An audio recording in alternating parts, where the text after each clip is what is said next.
Biomedical Informatics Club's first academic workshop event. Today we have, do you want to introduce yourselves? Sure. My name is Nicole Cremasco. I'm a senior majoring in computer science with a minor in mathematics. And besides academics, I am president of Jagathon. If you don't know what it is, that's IUI Dance Marathon. We basically fundraise money for Riley. And when it comes to career, I'm a person that likes a lot of like data science and data analyst. So that's what I'm looking forward to be doing once I graduate. And I'm John. I'm also a computer science major in my third year with a minor in math. I generally am in computer science because I love the problem solving, the design, and all of that just really cool stuff in computer science. I actually plan on specializing in cognitive automation, which is essentially a lot of, it's more complex automation, kind of very similar to AI, but kind of just a level or two below. And outside of CS, I enjoy photography, and I'm also an exec board member of Residence Hall Association. So today we'll be covering our workshop on Git and a little bit on GitHub as well. If you guys don't know, with our informatics and programming related majors, GitHub and Git, knowing Git is very important for collaboration and just like coding in general. So we'll be getting some more hands-on experience with how to use that today. Yeah, without further ado, I'll let Nicole and John get started. Yeah. So I'm going to ask some interactive questions here just to kind of gauge how much you guys know. How many of you guys have never heard of Git or GitHub before? Just go ahead and raise your hand. Okay, how many of you have heard of it, but you don't really know how to use it well? Okay. And how many of you like you're experts on it, like you're just here to check your knowledge? Okay. So the first thing we're going to discuss is just common problems you as developers have faced. How many of you guys have made a tiny change and everything you're working on just stopped working? Anyone else got that? Yeah, I've done that a lot too. How many of you guys have the habit of commenting out unneeded code because you might need it later? Yeah, me too. How many of you guys have kind of worked on a project, got it to a working point, and then had to keep developing on top of what you already had working? Yeah, it's not fun trying to keep track because you'll have like 5 folders. Final 1, final 2, final 3, final, I mean it, this is the final version. Or sometimes if you're collaborating with multiple people, or as I like in this little screenshot, remove unnecessary logic. That logic was apparently not unnecessary. All of these issues stem from a lack of source version control. And that is where Git comes in. Git is a version control system, and it makes it easier to have multiple versions of a code base. It makes it easier to track changes incrementally. It makes it easier to collaborate, develop across a wider range of developers, teams, situations, needs. It's a very flexible tool. It allows you to see the changes you've made into your code and easily revert them. And most importantly, common misconception, it is not GitHub. And just to kind of do a little bit of vocab really quick. When we're talking about a snapshot of changes, Git stores things into different little snapshots called commits. So if you guys see down here, each of these little nodes on this graph represents one commit. And this can have a wide variety of incremental or even massive changes into your file. And you can store them on top of each other. And we'll demonstrate later on how we can easily use this to revert back if we need to. Okay, so that's Git. What's GitHub? Well, essentially, it's just a remote server that we can use to store and manage our Git repositories. And repository is just the name of the collection of all of the files that we're currently tracking in Git. And by using a remote service like GitHub or GitLab, it allows us to easily share these different code bases, and it provides a graphical user interface to kind of let everyone work in it together, kind of more visual than just whatever your terminal says on your local machine. And a nice thing is that by making your own projects, making them public, you kind of make a small little resume and portfolio for yourself. So this is kind of where the interactive part goes in. If you guys want to do this now, you're more than welcome to. If not, that's okay. Hold on. One. Where is it? Let me.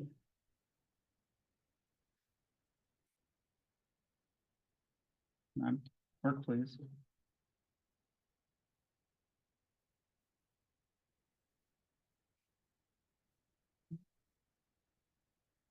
There we go. I'm gonna try to make this bigger for y'all. So, how many of you guys have used the terminal before? Okay, a good amount of you. Looks like you're or how many of you would you say you're comfortable working in a terminal? Okay, a little bit less, but that's okay. So I'm going to work on a remote server that Luddy has called CourseServe01. I don't know if everyone has access to it, but the general directions that I'm giving can work on almost any machine. So I'm just going to type git and see what happens. And we got this nice little help message. So it does look like git is installed on my system. If you do not have git installed, just simply go to Chrome or your browser of choice and just look up git. And you'll be able to find whatever download that you need. They've got executables for Windows, Mac, and various Linux distros. Once again, we're not going to spend too much time on the installation process, but we have git installed. So let me make a directory. Wow, that is really tiny. You guys cannot see that. Let me try to zoom.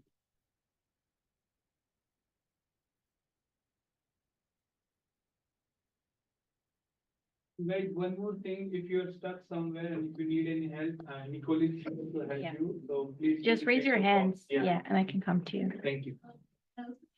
Announcement.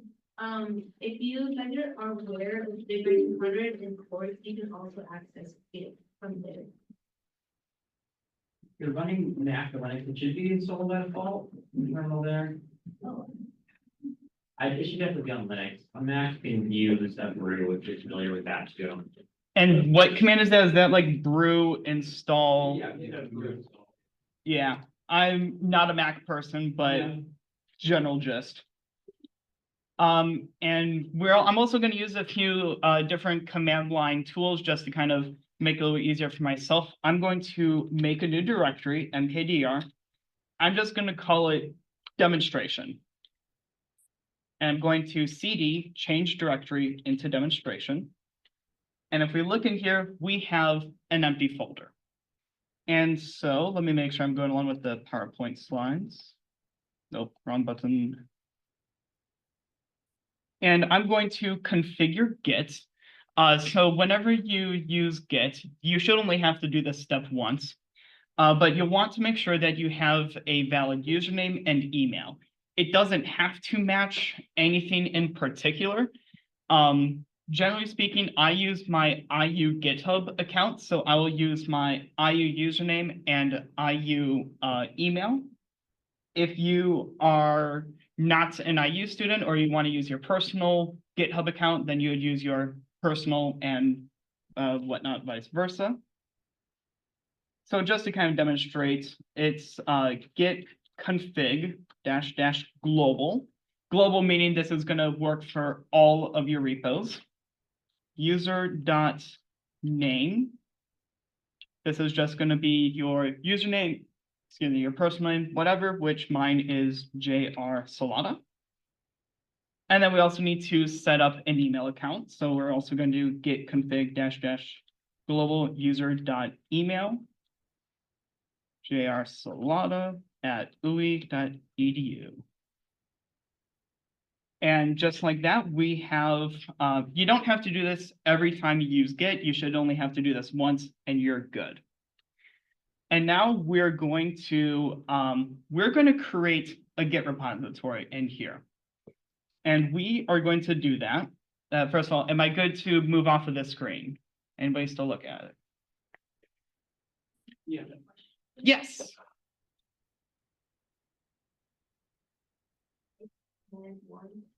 Does it mean that if you were to exit out of the terminal or whatever, and you log back in, you don't have to type this up again? Correct.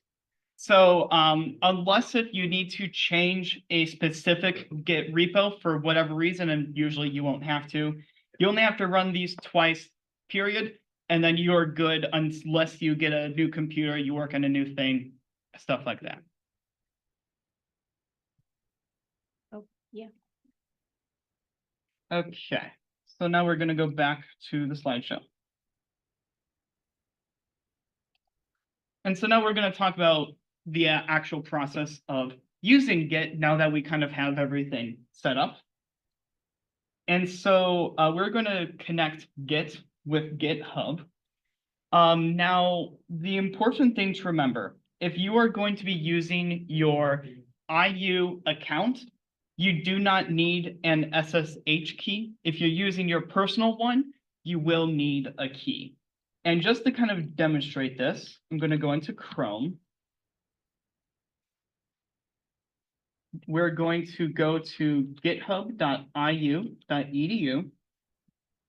I'm going to log in with my IU credentials.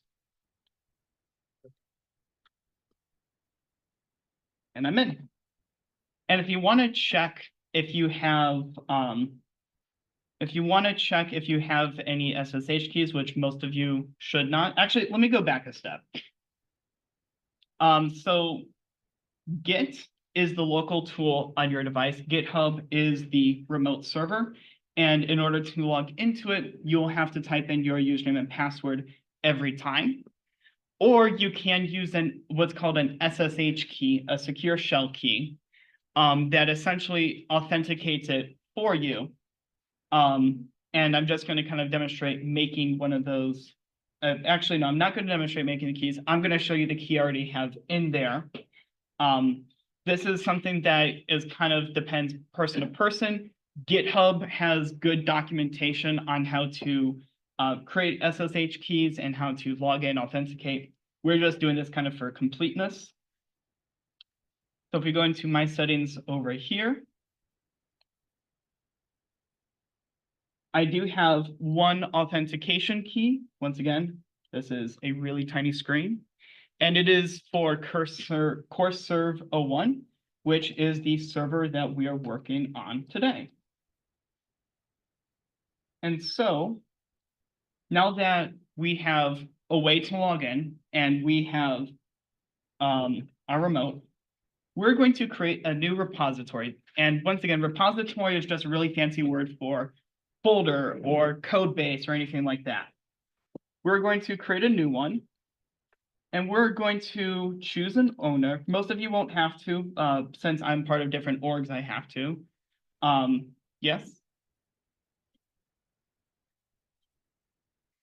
That is a good question. So if we go to, let me go back to my settings really quick.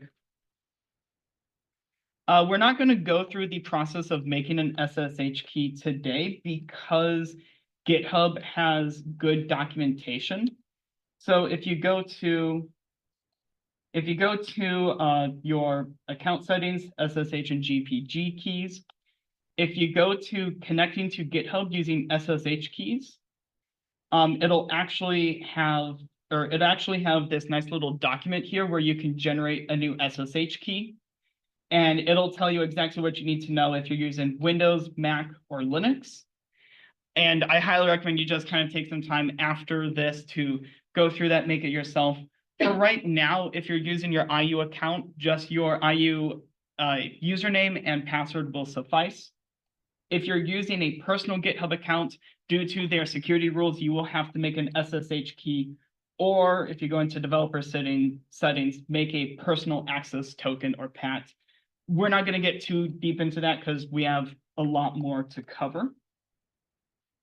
So once again, going back to create a new repository, we're going to give it a really descriptive name. We want people to look at this and know what it is. I'm going to just do demonstration for now because I know that is available. You can choose between public or private. For right now, I'm going to keep this private. Most of the times, if you guys are working on an assignment, you'll want to keep it private just for plagiarism cheating purposes. If you want to add a README file, you can just kind of do one right here. README files essentially are just essentially just little files that kind of you can put your documentation in, explanation of things, stuff like that. You can add a git ignore file. Git ignore files are really handy for telling Git, hey, files that match these patterns, ignore. We don't want them. If any of you have worked with C++, you'll know that when you compile multiple files, they make a bunch of object files that are kind of useless to you storing them. So it ignores those types of files because you don't need to track those. For right now, for the demonstration, we're not going to use one. And if you want a license for your code, you can do so here. I don't really feel like it. We're going to just make it simple. Create repository. And now Git is really useful. It is kind of saying, hey, we can create a new repository on the command line, or we can push an existing repository from the command line. I'm going to say that we are going to create a new repository on the command line. The difference being we haven't created anything yet. We're starting fresh. This seems like a good place to start. And since I am using an SSH key, I'm going to select this option here for SSH.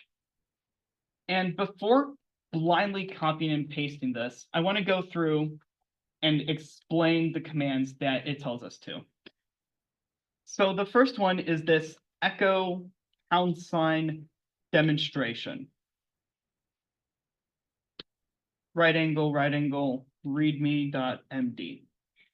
The echo command is essentially used to, well, echo different input. And what it's doing is it's taking the name of our repo, demonstration, and it's putting it into a new file called readme.md, MD standing for markdown. So we're going to hit enter, and we're going to do ls or list, and we can see that we have our handy dandy readme file. Great. Now we're going to type git init, and this essentially tells Git, hey, we're creating a new repository here. Get everything going. And it's going to tell us that it's doing a bunch of other things, essentially saying that the default branch that we're working on is being called master. So once again, I don't know if I fully explained this, but Git essentially works by taking all of the code and putting into different commits and branches. And using a tool, we can actually visualize this a bit.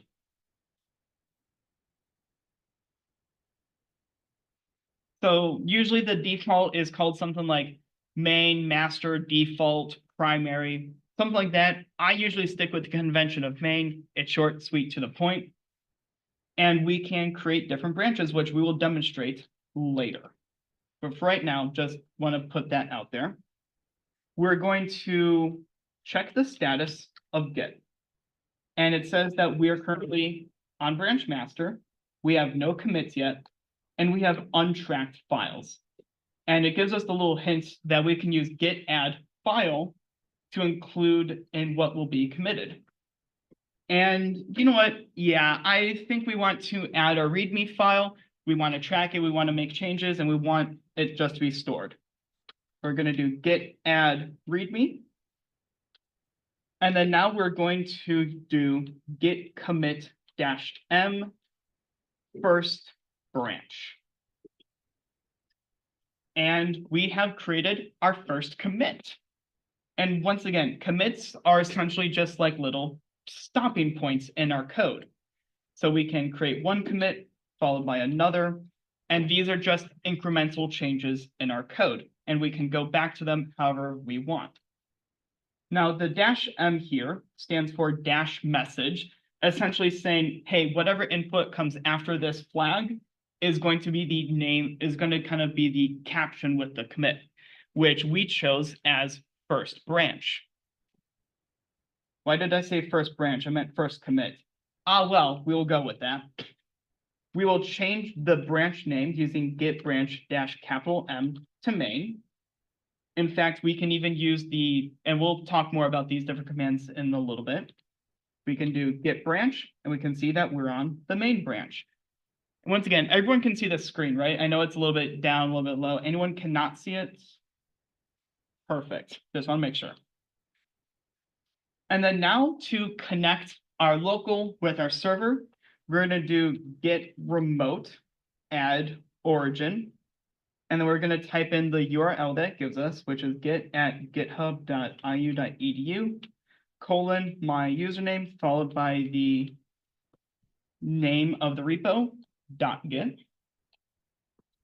I'm going to add that remote repository to us.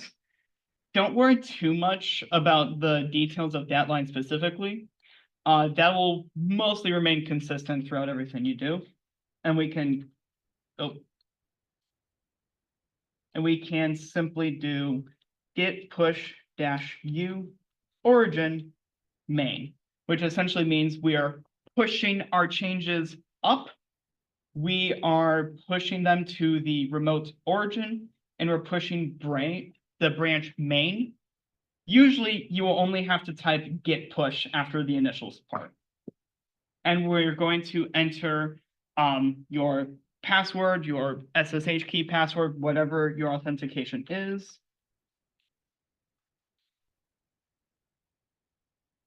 And we can see that we have created a new branch. We have pushed successfully. So now if we reload, we have a new README file. I think that's exciting. So now that we've kind of demonstrated that, let's talk just kind of the basic workflow. So as we are working on your repo, what you can do, you know what, this demonstration that we have here, it's kind of boring. We just have this one README file. And if we want to add a new feature to it, let's say I wanted to, this project is going to be a fun little Python script, let's just say. And I'm working with a team. I can go to issues, we can open up a new issue, and we can say, we can add a title, like let's just say, add Python script, and we can give it a cool little description. We're gonna make a Python script that will ask the user for their name and print it back out. Relatively simple issue, I feel like. I'm going to assign myself to this issue. Everything here is kind of optional, but really good to have if you're working on a larger project. Labels, we're going to just add this as, this is an enhancement. This is a new feature. And we're going to submit a new issue. You can see here we have a new issue. And I want to, I want to kind of start working on this. So what we can do is in development over here, I want to work on this. We can create a branch for this issue. And it's going to automatically kind of give us a branch name for it.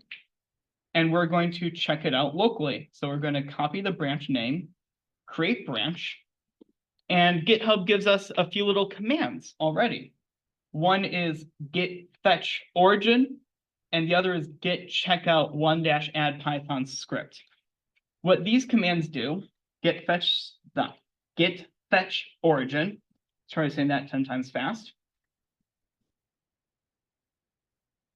And once again, I have to put in my authentication. It's fetch essentially says, hey, take whatever's from the origin and let's just pull it down here. We want to know if something exists. And we can see that something exists. We have a new branch on our remote. And then we can go ahead and check it out using the checkout command. And usually if you type in the first few characters, you can use tab to autocomplete. So we're going to check out this branch. And we can check on the status of what branch we're currently working on with git branch. And we can see that we're working on our Python script. Great. Any questions so far? Yes. Can you clarify what the origin is? Yes. So origin is just the name of the remote, is the name of the link to GitHub. It's a convention that you'll commonly see used. Most of the time it's going to be origin. Or actually, we could have even done git fetch since origin is the default, but completeness. And now we get to make our Python script. So we're going to do, I'm going to use a terminal text editor called Vim, but any text editor, graphical or not, will work. We're going to call this main.py because why not? And, we're going to do all the Pythonic things, main.py. We're going to, Python script, like we said. We're going to, what do we make this? We're going to ask the user for the name and print it back out. Ask the user for their name. Name equals input. What is your name? And we'll also ask the user what their age is. Nice to meet you. How old are you? And for those of you that don't know working with Python, if we want this to be an integer, then we need to manually convert it to an int, which I'm going to do like that. And then we're going to print off. Once again, if you guys don't know Python, the Python's not the important thing here. The important thing is here, I'm intentionally causing a mishap. We'll show that in a minute. You are name and are age years old. Okay, we're going to write it and we're going to run it. I meant Python 3.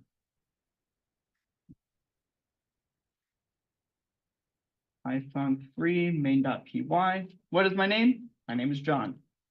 How old am I? I am 20. Oh, wrong keys. Numlock is not on.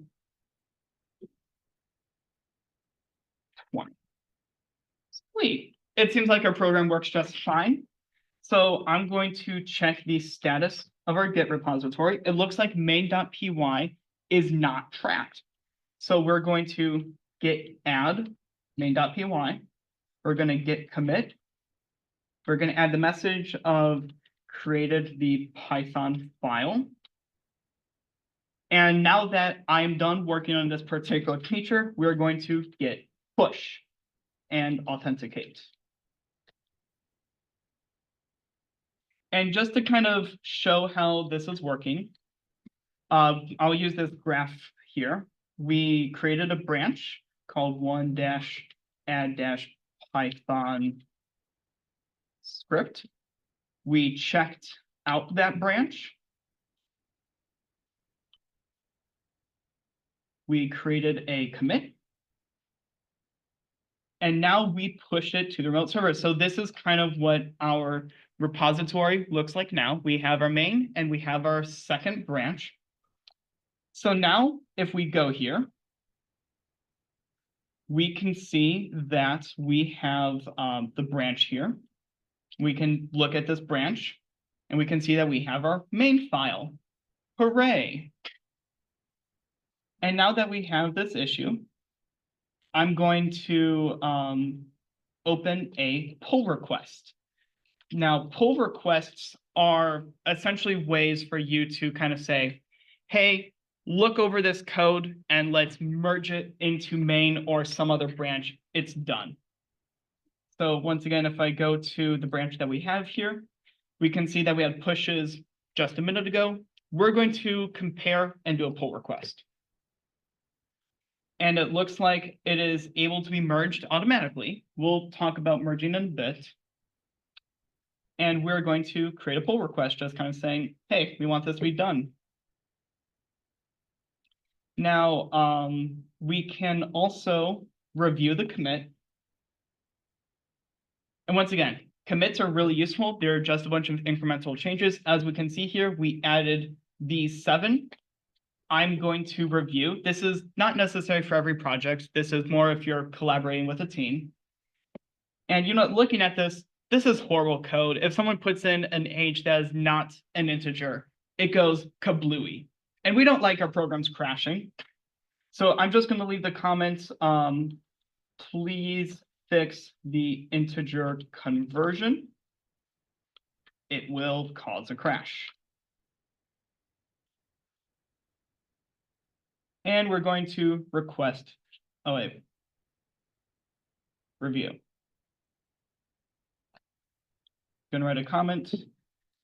Age will cause a crash. We're going to start a review. We're going to finish review. And we are submitting the review. Oh.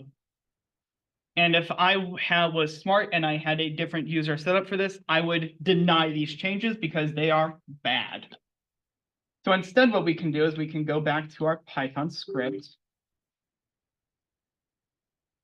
And we can simply remove this, just so then we prevent crashes. And once again, we're going to git add main.py.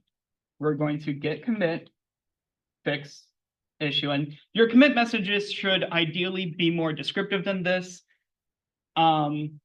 And actually, we can say fix integer issue. And we can push.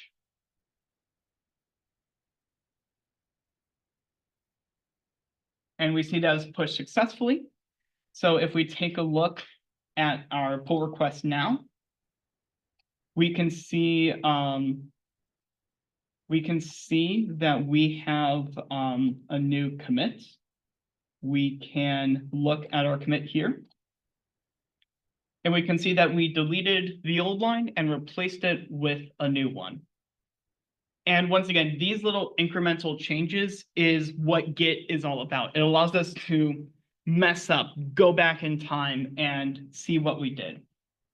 So we're going to resolve this.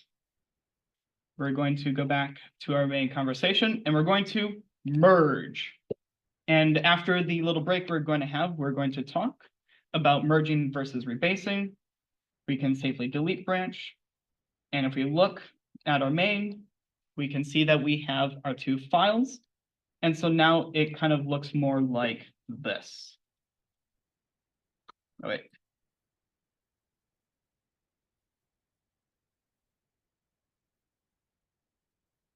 So this is what our repository currently looks like now. We have changed, actually we made 2 commits on this. We have made our changes and they're back in main. Any questions before we go on a small break? Sounds good. I will turn it over. There you are.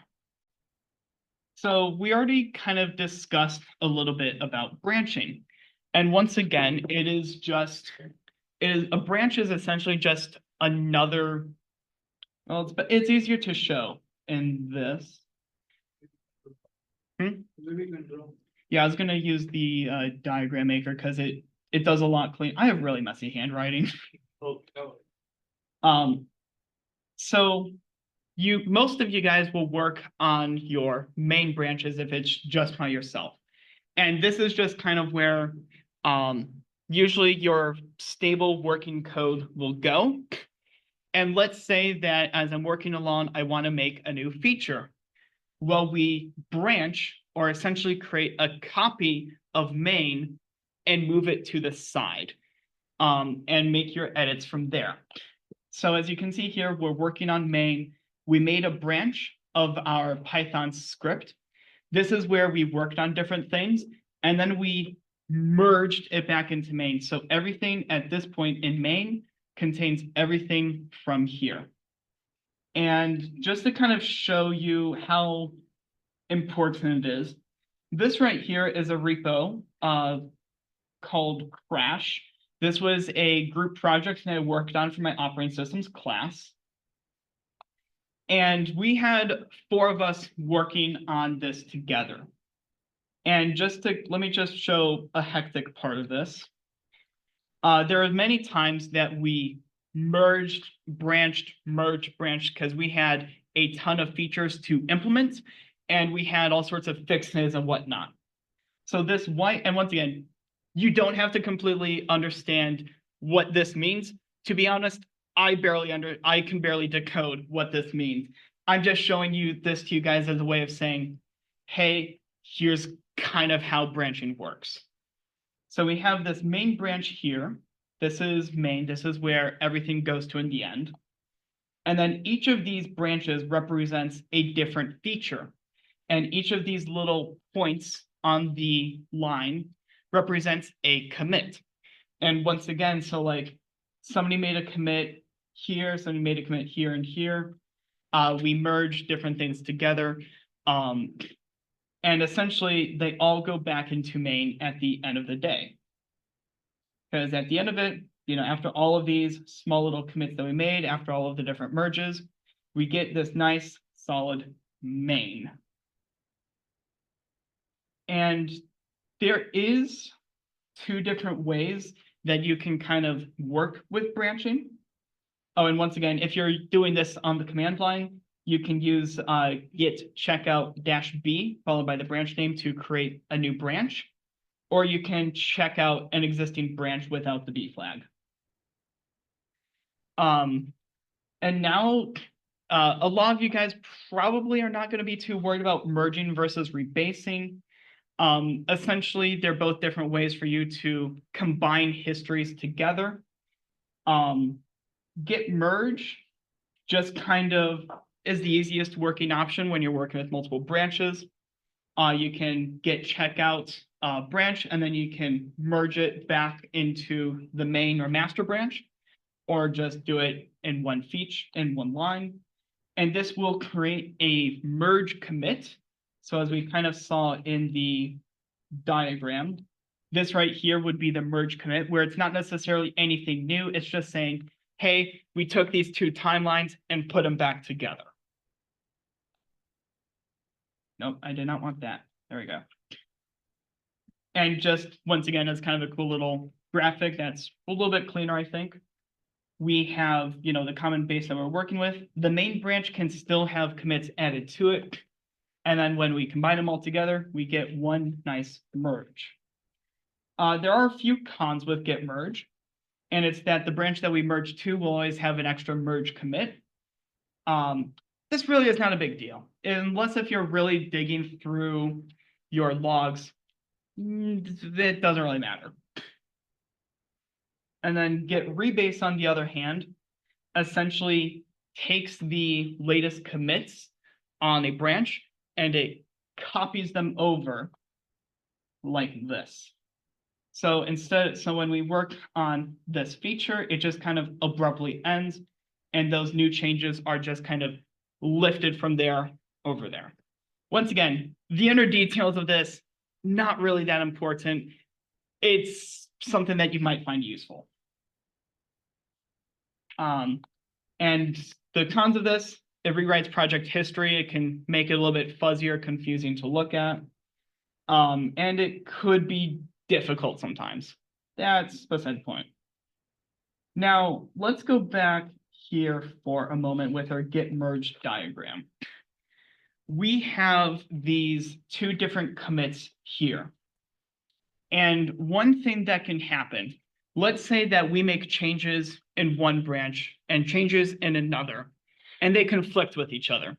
Like, let's say in this one and this, we deleted this file, and this one, we kept that file. Which one do we keep? Do we keep the file that was deleted? Do we keep the file that was created? they conflict with each other. These two statements cannot both be true. Well, it depends. Merge conflicts happen when you have those weird errors, those weird conflicts, and I'll demonstrate a merge conflict in just a minute. Usually you want to keep your commits within one branch. You don't really want multiple branches to, well, if you have multiple branches being worked on at the same time, like I'm working on a branch, Nicole's working on a branch, when you merge them together, there could be a conflict because we write different types of code. It's kind of an inevitable part of Git. So just to demonstrate that, we're going to go back to our terminal here. And we are going to create a new issue. We have our main Python file, and I'm going to add a new issue. We're going to say, I don't know, fix lack of, I don't know, someone give me like a really simple text message. Having trouble thinking of something. Fix lack of that emojis. Sure, we're gonna go with this. I'm just coming up with stuff on the fly. And I'm going to submit a new issue. And we have another issue in our program. I'm gonna say that we need to remove the age addition, or remove the age question. And so we're going to submit that as a new issue. So we are going to create a new branch for this. We're going to just leave it as the default. We're going to blindly copy and paste these two lines. Okay, fine. We're going to blindly type these lines.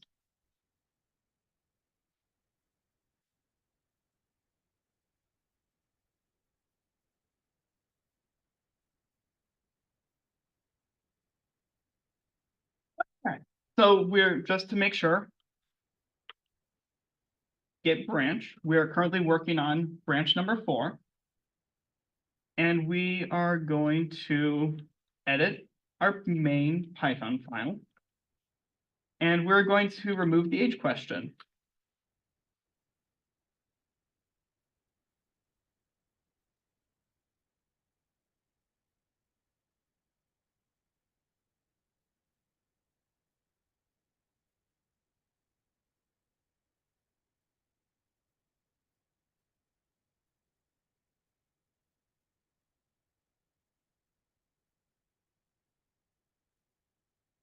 We're going to add our main file. We're going to check.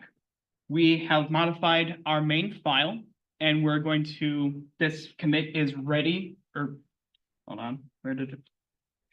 This file is ready to be committed.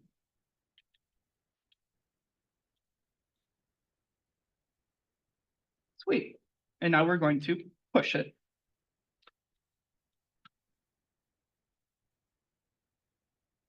Okay, sweet.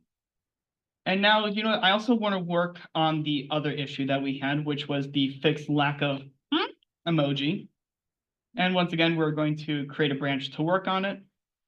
We're going to fetch the origin, or just git fetch at this point.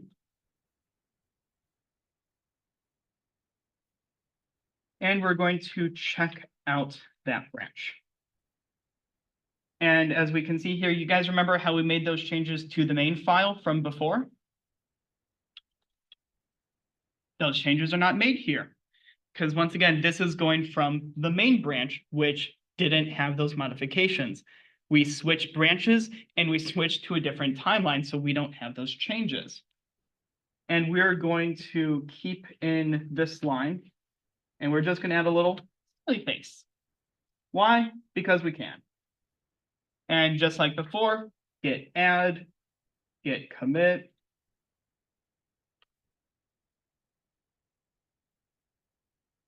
and git push.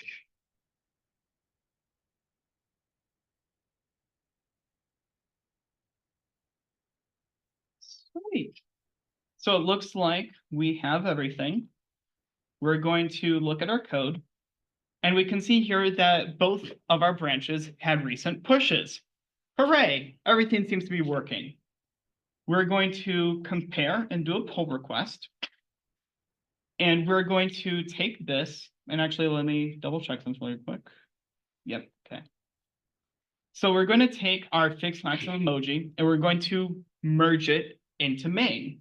We're going to take that new feature and we're going to push it in with the rest of our code. We're going to create pull request.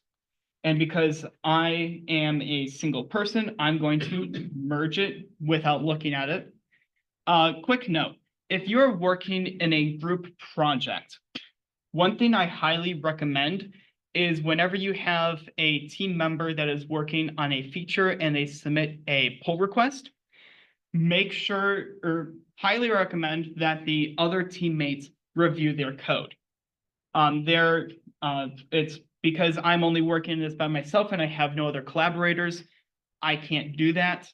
But having someone look over the code and be like, hey, what did you do here? Or hey, I think this is wrong, or hey, looks good to me. It just kind of makes it a little bit safer pushing code. Because if you push in bad code and you don't find it until much later, it can be a mess to fix. So we're going to confirm the merge. And hooray, it was successfully merged and closed. Delete branch. We don't need it anymore. And if you guys haven't noticed, as we merge, it automatically closes the issue that we're having. And if we look here, when branches are created from issues, their pull requests are automatically linked. So we're going to go to remove the age question. We're going to compare and pull. Oh, we cannot automatically merge our branches together. Let's create the pull request and we can review that in a minute. So this branch has conflicts that must be resolved. We can use either the web editor or the command line to resolve conflicts. And I'm going to say we're going to use the web editor for this, because I know a lot of you guys are much more comfortable with GUIs, right? Yeah, we're going to use the web editor. And it looks like we have a conflict here. And so the way that conflicts work, and actually let me make this a bit bigger. Oh, not what I wanted. There we go. So Git will put in like this little symbol followed by the name of the branch or the commit. And this is from our remove the age question. This kind of signifies, hey, we're breaking it up. And this is what is currently there.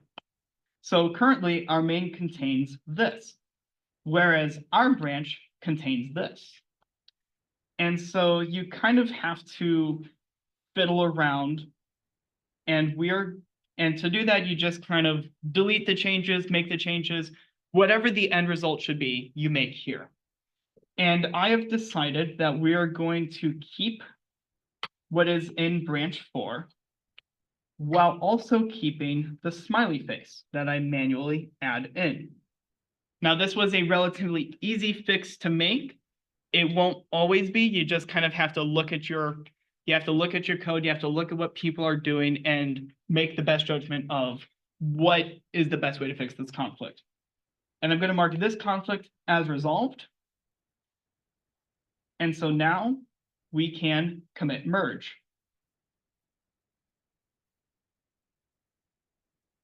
And we can see that now we have no conflicts. Hooray! We can safely merge this into main. And bada bing, bada boom, we can delete branch. And if we look at our code here, if we look at our main branch, which we have, here is our final product. And then one other thing I do want to talk about.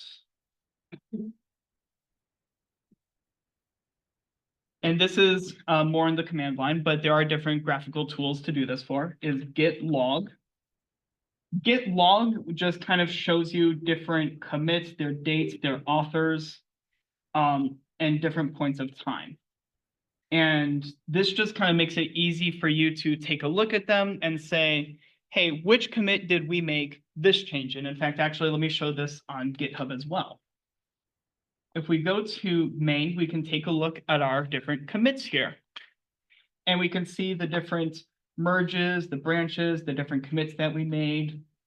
And like, let's say I really want to go back in time when we had the age question. We can simply go here and we can see. And once again, Git is all about incremental changes. You're able to go back in time, look at your code, see what changes you made, and what changes could have possibly made your code go kablooey and no longer work. And yes, that is a technical term, kablooey. So with that, that is kind of a messy crash course into Git and GitHub. What sort of questions do you guys have? Do you guys have any like specific use cases you want to ask about? So like when do you whenever you're making a project, when did you like start using GitHub? Like what did an instructor make you, or did you have a project where you're probably gonna start using? So back in early high school, I think it was my sophomore year, I was making this personal project, and I essentially made multiple versions of it because I did massive rewrites of it as I learned new things. And I got tired of constantly making new folders that literally said version 1, version 2, version 3, version 3.3. And that's kind of when I started learning Git. It wasn't until I took CSCI 240 Computing 2 with Andy Harris that I really learned Git and those different things. And he taught it in a much more streamlined way than I did. I'll say that. Yeah, so I have we both have decent amounts of experience with it. It's a confusing tool at first, but it just kind of comes with practice and experience. I personally guarantee you that at one point in time, you will screw up your Git repo on your local machine on accident. It happens to everybody. So if that happens, don't worry, look up whatever error is going on. And remember, as long as your changes are pushed to GitHub, actually, let me demonstrate this right now. You see all of our wonderful hard work that we have on here? Yeah, I'm deleting all of it.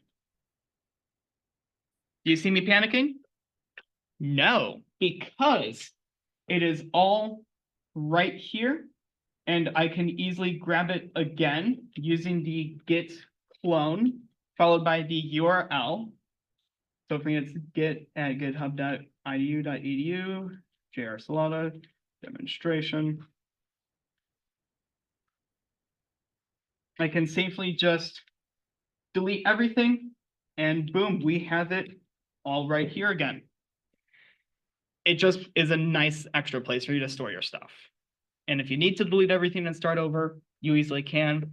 If you need to revert to a different commit or state of history, you easily can. Really useful when you're working on a long, big, complicated project. One tiny thing happened and mess.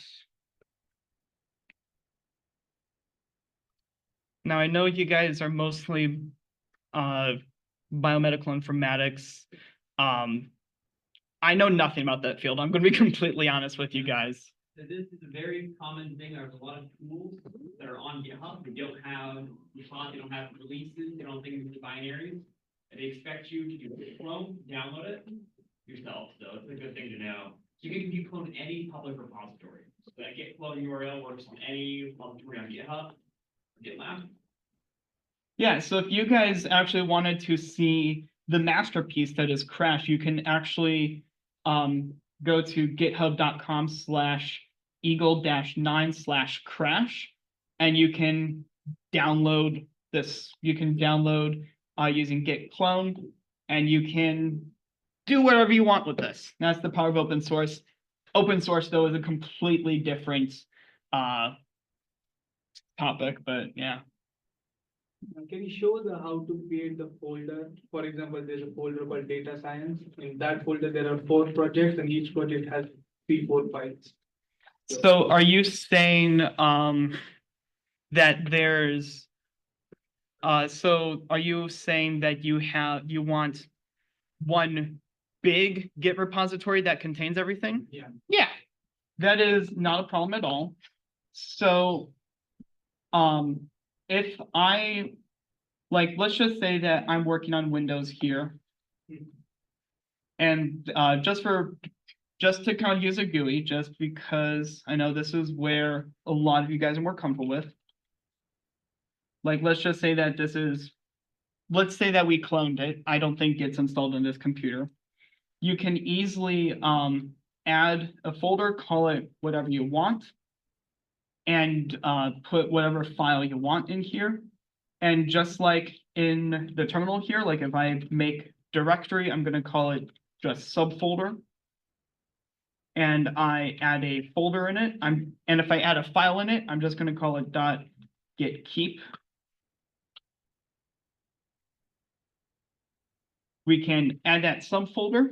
We can commit that subfolder and its contents. And we can push it.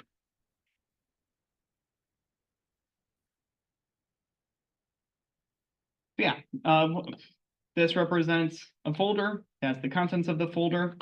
And if we look on here, we have a subfolder with our getkeep file, which is completely empty. Thank you. Yes. What's the getkeep file to? The getkeep file is just kind of saying, hey, I know this is an empty folder, but keep it. It's not used very often, but it can be handy in some fields, not so much this field, mostly in web dev.